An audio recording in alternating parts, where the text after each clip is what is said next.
বলো কমেন্টে আমি এটা দিয়ে কি বানাবো।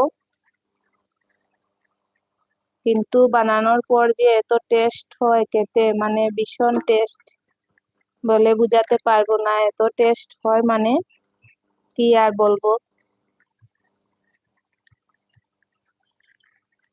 তো বানাবার আগে কমেন্টে বলো আমি এটা কি বানাচ্ছি।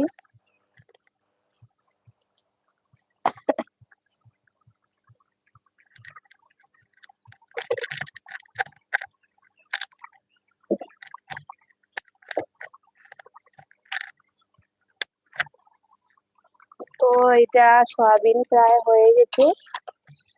তো দেখো আমার সয়াবিন রান্নাটাও হয়ে গেছে। তো কেমন দেখতে কেমন হয়েছে কমেন্টে জানিও।